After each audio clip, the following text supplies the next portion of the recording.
நீத்துக்கிட்ட முத்துவும், மீனாவும் பேசுறாங்க. ஆனா நீத்து இருந்துட்டு, "என்ன வேணாலும் நடக்கட்டும். நான் ரவிய தான் வந்துட்டு லவ் பண்ணுவேன்." அப்படின்ற மாரி சொல்றாங்க. அப்போ வந்து மீனா வந்து முத்துக்கிட்ட சொல்றாங்க, "இவகிட்ட பேசி பிரயோஜனமே இல்ல. இவ என்னமோ வேணும்னே பண்ற மாரி தெரியுது." அப்படின்னு சொல்லி சொல்றாங்க. "நீ சொல்றது சரிதான்.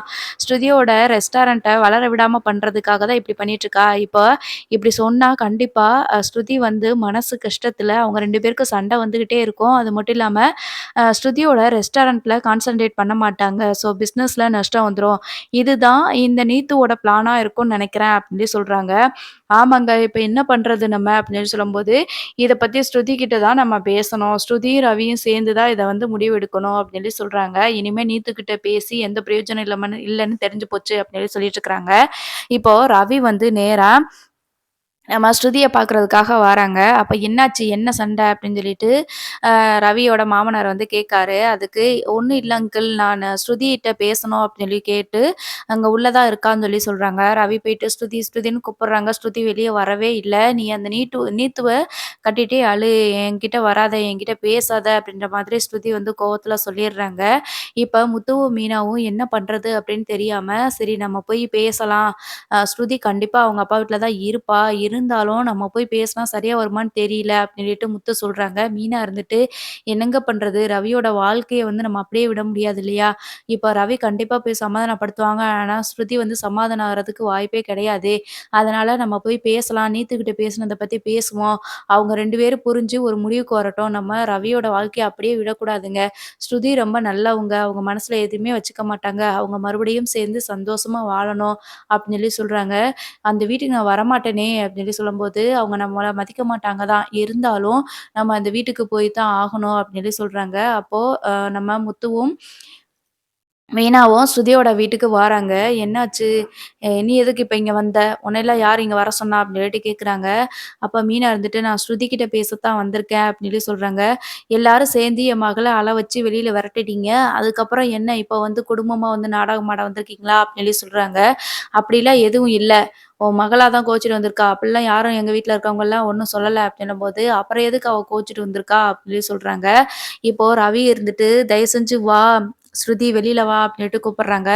மீனா இருந்துட்டு, "ஸ்ருதி வெளியில வாங்க ஸ்ருதி" அப்படின்னு சொல்லும்போது, மீனாவோட வாய்ஸ கேட்டுட்டு ஸ்ருதி வேகமா கதவ திறந்து வாராங்க. வந்துட்டு, "என்னாச்சு மீனா?" அப்படின்ட்டு வேகமா வந்து கட்டிப்பிடிச்சு அழுதுட்டுருக்காங்க. இல்ல நான் எல்லாமே தெரிஞ்சு தான் வந்திருக்கேன் ஸ்ருதி. உன்கிட்ட கொஞ்சம் தனியா பேசணும்" அப்படின்னு சொல்றாங்க. "தனியா பேசுறதுக்கு என்ன இருக்குது மீனா? அவ்வளதான் என் வாழ்க்கையே போயிருச்சு. எங்க அப்பாவும், அம்மாவும் எப்பயோ சொல்லிட்டே இருந்தாங்க. ரவிய வந்து நம்பாத, நம்பாதன்னு சொல்லிட்டு பார்த்தீங்கல்ல" அப்படின்னு சொல்லி சொல்றாங்க. "ரவி மேல ஏதாவது தப்பு இருக்கா?" அப்படின்னு சொல்லிட்டு முத்து வந்து கேட்குறாங்க. "ஆமா, எல்லா தப்புமே ரவி பண்ணது தான்" அப்படின்னு சொல்லி சொல்லும்போது, "நான் என்ன ஸ்ருதி பண்ணேன்?" அப்படின்னு சொல்லிட்டு கேட்குறாங்க. "நான் தான் உன்னைய அந்த நீத்துவோட ரெஸ்டாரண்ட்ல வேல பார்க்காதடா. அவளோட மோட்டிவே வேற மாதிரி இருக்கு" அப்படின்னு சொல்லிட்டு நான் சொல்லிட்டே இருந்தேன்ல. "இவன் தான் உங்க அப்பா வச்சு குடுக்குற ரெஸ்டாரண்ட்ல நான் இருக்க மாட்டேன், வேல பார்க்க மாட்டேன்" அப்படின்னு பொண்டாட்டிகிட்டயே ஈகோ பார்த்து இப்போ வாழ்க்கையவே முடிச்சுக்கிட்டான். என்ன பண்ண முடியும்? அவ்வளதான். இனிமே நான் ரவி கூட சேர்ந்து வாழ்றதா இல்ல அப்படின்னு சொல்லி சொல்றாங்க. மீனா இருந்துட்டு, "என்ன ஸ்ருதி நீங்க இப்படிலாம் முடிவு எடுத்துட்டீங்க? உங்கள நான் ரொம்ப மெச்சூர்டானவங்கன்னு நெனச்சேன். இப்படிலாம் நீங்க பேசலாமா?" அப்படின்னு சொல்லி சொல்றாங்க. ஆமா மீனா. வேற என்ன மீனா நான் பேச முடியும்? இவங்கிட்ட நான் படிச்சு, படிச்சு சொன்னேன். அந்த நீத்து இந்த அளவுக்கு பேசுறா, இந்த அளவுக்கு இடம் குடுத்துருக்கிறதுக்கு காரணமே ரவி தானே! இத நான் ஆரம்பத்துலேருந்தே சொல்லிட்டே இருந்தேன்னு சொல்லும்போது, உடனே ஸ்ருதியோட அப்பாவும், அம்மாவும் சொல்றாங்க, "ஓ! இது அந்த நீத்துவோட பிரச்சனை தான். ஆரம்பத்துலேருந்தே நான் இவங்கள கண்டிச்சுட்டு தான் இருந்தேன். மாப்பிள தான் தேவையில்லாம போய், போய் பேசிக்கிட்டே இருந்தாரு. அப்போ கூட நாங்க ஒருக்க கேட்கும்போது, அப்படித்தான் ரவிக்கிட்ட பேசுவேன்னு சொல்லிட்டு சொன்னா. அவங்களோட நடவடிக்கை எதுவுமே பிடிக்காம தான் நாங்க போய் சொன்னோம்" அப்படின்னு சொல்லும்போது, "ஆன்டி நீங்க கொஞ்ச நேரம் சும்மா இருக்கீங்களா?" அப்படின்னு சொல்லிட்டு ஸ்ருதி, "நான் என் மேல என்ன தப்பு இருக்கு ஸ்ருதி? நான் அந்த ரெஸ்டாரண்ட்ல வேல பார்க்கணும்னு நெனச்சேன் அவ்வளதான்" அப்படின்னு சொல்றாங்க. "இதத்தாண்டா நானும் சொல்லிட்டு இருக்கிறேன். உனக்கு இன்னும் அறிவே வரலையா? அவ என்னென்ன சூழ்நிலைக்காக இப்படிலாம் வந்துட்டு பிளாக்மெயில் பண்ணி உன்னைய அங்க வச்சிருக்கான்னு உனக்கு தெரியுதா?" அப்படின்னு சொல்றாங்க. "இப்படி ஒரு சூழ்நிலை வந்துரக்கூடாது. நம்ம பெர்சனல்ல நம்ம 2 பேருக்குள்ள ஒரு விரிசல் வந்துரக்கூடாது அப்படின்றதுக்காக தான்டா நான் இப்படிலாம் போராடிட்டு இருந்தேன். உன்னைய அந்த ரெஸ்டாரண்ட்ட விட்டு நிக்க சொன்னதே அதுக்கு தான். ஆனா நீ வந்து என்னமோ ஈகோ பார்த்துட்டு இந்த நிலைமைக்கு கொண்டு வந்து விட்டுட்டேல்ல. இனிமே நான் இருக்க மாட்டேன்டா உன் வாழ்க்கையில. இனிமே நீ வந்து எப்படினாலும் பண்ணிக்கோ சரியா? நீ நீத்தோட ரெஸ்டாரண்ட்லயே வேல பாரு. அவ கூடயே இருந்துக்கோ. இல்லைன்னா அவளையே கல்யாணம் பண்ணிக்கோ. எனக்கு ஒண்ணும் பிரச்சனை இல்ல. என்கிட்ட இருந்து உனக்கு நான் விவாகரத்து குடுத்துர்றேன்" அப்படின்னு சொல்லி சொல்றாங்க. ஸ்ருதி இருந்துட்டு அப்படி சொன்னதுமே, முத்து இருந்துட்டு, "என்ன நீ இப்படி பேசுற? என் தம்பி ஒண்ணும் அப்படிப்பட்டவன் கிடையாது. அவன் எவ்வளோ நல்லவன்றது உனக்கும் தெரியும்." அப்படின்னு சொல்லி சொல்றாங்க. உடனே நல்லவனா இருந்து என்ன பண்றது? ஒருத்தவங்க இப்படி தப்பு பண்றதுக்கு இடம் குடுக்குறதே நம்ம தானே! ஆரம்பத்திலேயே நான் சொல்றத கேட்டிருந்தா, இப்ப இவ்வளோ தூரம் வந்திருக்குமா? அப்படின்னு சொல்லி சொல்றாங்க. மீனாவும் இருந்துட்டு, "கொஞ்சம் பொறுமையா இருங்க எல்லாருமே. இத இப்படியே எடுத்து நம்ம இது பண்ணிறக்கூடாது. நாங்க நீத்துக்கிட்ட இப்ப தான் பேசினோம்." அப்படின்னு சொல்லி சொல்றாங்க. அ "அவகிட்ட போய் நீங்க எதுக்கு மீனா பேசுனீங்க? அவ நம்ம சொல்றது எதையுமே கேட்க மாட்டாளே!" அப்படின்னு சொல்லும்போது, ரவியும், "ஆமா நீங்க போய் பேசியிருக்கவே கூடாது அண்ணி" அப்படின்னு சொல்லி சொல்றாங்க. "நீ வாய மூடிட்டு சும்மா இரு ரவி. நான் சொல்றத ஆரம்பத்திலேயே கேட்டிருந்தேன்னா, உனக்கு இந்த நிலைமை வந்திருக்காது." அப்படின்னு சொல்லிட்டு ஸ்ருதி வந்து திட்டுறாங்க. அதுக்கப்புறம் "எதுக்கு மீனா நீ அவள பார்த்து பேசுனீங்க? அவ தான் வந்துட்டு திமிரா தான் இருக்கிறா. எப்படியோ எங்க லைஃப்ப பிரிச்சு விடணும்னு நெனச்சா பிரிச்சு விட்டுட்டா. எங்க பிசினஸ் நல்லபடியா பண்ணக்கூடாதுன்னு அவ நெனச்சா, அதே மாரியே பண்ணிட்டான்னு" சொல்லி சொல்றாங்க. "இதத்தான் நாங்களும் சொல்ல வந்திருக்கிறோம். தயவு செஞ்சு நாங்க சொல்றத கொஞ்சம் கேளுங்க. நாங்க அந்த நீத்துவ பத்தி பேசினோம். ஆனா, அவ வந்து சொல்றதே தான் திரும்பி திரும்பி சொல்லிட்டு இருக்கா. ரவி என்னைய கல்யாணம் பண்ணணும்னு அவசியம் இல்ல. என்னைய லவ் பண்ணணும்னு அவசியம் இல்ல. அவங்கள நான் பிரிக்கவும் மாட்டேன். ஆனாலும் நான் ரவிய தான் லவ் பண்ணுவேன் அப்படின்னு சொல்லிட்டு இருக்கிறா.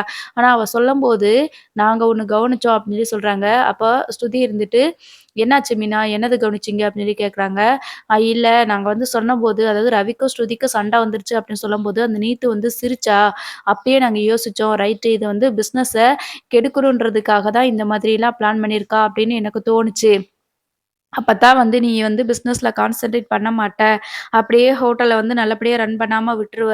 உன்னைய எப்படியாவது இந்த பிசினஸ்ல இருந்து வெளியில வர வைக்கணும் அப்படிங்கிறது மட்டும் தான் நீத்துவோட ஒரு ஐடியாவா இருக்குது. அதுக்கு இந்த ரவிய வந்து யூஸ் பண்ணிக்கிறான். எங்க தட்டுனா உனக்கு வந்து வலிக்குமோ, அத பார்த்து கரெக்ட்டா தட்டி விட்டுருக்கா அந்த நீத்து அப்படி சொல்லிட்டு சொல்றாங்க. மீனாவும் அதத்தான் நானும் சொல்றேன். நீங்க எங்க பேசுனா உடைஞ்சு போயிருவீங்களோ, கரெக்ட்டா அந்த இடத்துல அத பத்தி பேசியிருக்கிறாங்க. இப்பயாவது நீங்க புரிஞ்சுக்கோங்க. இனிமே வந்து நீத்துவோட ரெஸ்டாரண்ட்டுக்கு நீங்க வேலைக்கு ஒண்ணும் போக வேண்டிய அவசியமே கிடையாது. 2 பேரும் சேர்ந்து இருக்கிறது தான் நல்லது. இப்ப நீங்க இந்த மாதிரி உடைஞ்சிட்டீங்க அப்டின்னா, நீத்து இன்னும் ஸ்ட்ராங்கா அவளோட பிசினஸ டெவலப் பண்ணிருவா. அதுதான் அவளோட ஐடியாவே. எப்படியாவது நீங்க ஆரம்பிச்சிருக்கிற ஹோட்டல நிரந்தரமா மூட வைக்கணும் அப்டின்றது தான் அவளோட பிளானேன்னு அப்டின்னு சொல்லி சொல்றாங்க. அதுக்கு தான் ரவிய லவ் பண்றேன் அப்டின்ற மாதிரி பொய் சொல்லிட்டு இருக்கிறா. அத கொஞ்சம் புரிஞ்சுக்கோங்க அப்டின்னு சொல்லி சொல்றாங்க. அதுவும் சரிதான். இவ வந்து உண்மையிலேயே பண்ணணும்னு நினைக்கல. ஏதோ ஒரு வேலைக்கு தான் பண்ணியிருக்கிறா. ஆனா, இவ ஏன் இப்படி பண்றான்னு எனக்கு ஒண்ணும் புரியல அப்படின்னு சொல்லி சொல்றாங்க. பார்த்தீங்களா மீனா, உங்க முன்னாடி கூட ரவி இப்படித்தான் பேசிட்டு இருக்காங்க. அந்த நீத்துக்கு தான் சப்போர்ட் பண்ணிட்டு இருக்காங்க. அப்படி இன்னும் இவன் புரியாம இருக்கிறான் அப்படின்னு சொல்லி சொல்றாங்க. உடனே முத்து இருந்துட்டு, "ரவி நீ பேசுறதெல்லாம் சரிதான் ரவி. உனக்கு வந்து நீ உன்னோட மனசுல ஸ்ருதி மட்டும் தான் இருக்கிறாங்க. ஆனா இது வந்து ஒரு பிசினஸ் யுக்தி. உன்னைய பயன்படுத்திக்கிட்டு அந்த நீத்து வந்து உங்களோட ரெஸ்டாரண்ட்ட க்ளோஸ் பண்றதுக்கு தான் இப்படி ஐடியா பண்ணிட்டு இருக்கா" அப்படின்னு சொல்லி சொல்றாங்க. எதுக்காக ஸ்ருதியோட ரெஸ்டாரண்ட்ட க்ளோஸ் பண்ணணும்? அவங்களுக்கு தான் 20 பிரான்ச்சஸ் இருக்குல்ல, அப்படின்னு சொல்லி சொல்றாங்க. ஆமா, அப்ப கூட நானு கேட்கும்போது, ஸ்ருதி என்னோட ஃப்ரெண்ட் கிடையாது.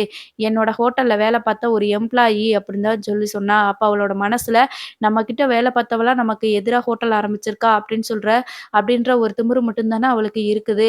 அதனால தான் அவ அப்படி பண்ணிட்டு இருக்கிறா. நீங்க இனிமே நீத்துவ வந்துட்டு நம்பாதீங்க. உங்க வாழ்க்கை ஸ்ருதி கூட சந்தோஷமா இருக்கணும் அப்படின்னு நீங்க நினைச்சீங்கன்னா, அந்த ரெஸ்டாரண்ட்ல வேலை பார்க்காதீங்க அப்படின்னு சொல்லிட்டு இருக்கிறாங்க. இங்க இந்த பக்கம் இப்படி பேசிட்டு இருக்கும்போது, ஸ்ருதியோட அம்மா வந்து என்ன பண்றாங்க அப்படின்னா, "இத இப்படியே விடக்கூடாது. பேசாம ஸ்ருதியும், ரவியும் நம்ம வீட்லயே வச்சுக்கணும். அப்பத்தான் வந்து நம்ம சொல்றதெல்லாம் வந்து ரவி கேட்பாங்க." அப்படின்னு பிளான் பண்றாங்க. இந்த இஷ்யூவ அப்படியே பெருசாக்கி, ஸ்ருதிய இங்கேயே தங்க வச்சுட்டோம் அப்படின்னா, ரவியும் இங்கேயே வந்துருவாங்கன்னு சொல்லிட்டு பிளான் பண்றாங்க. ஸோ மறுநாள் வந்து சுதா வந்து, அதாவது ஸ்ருதியோட அம்மா வந்து அண்ணாமலை அப்பா கிட்ட சண்டை போடுறாங்க. "நாங்க தான் படிச்சு பிடிச்சு சொன்னோமே, இப்போ எந்த நிலைமையில வந்து நிக்குது பார்த்தீங்களா? உங்க பையன் என்னைக்கு சொந்தமா ரெஸ்டாரண்ட் ஆரம்பிக்கிறது? நீங்க வந்து சொத்துக்கு எதுவும் இது காசு பணம் இல்லனாலும், வாய் பேசுறது மட்டும் உங்களுக்கு குறையில்ல அப்படின்ற மாதிரி வந்து இங்க வந்து கத்திட்டு இருக்காங்க.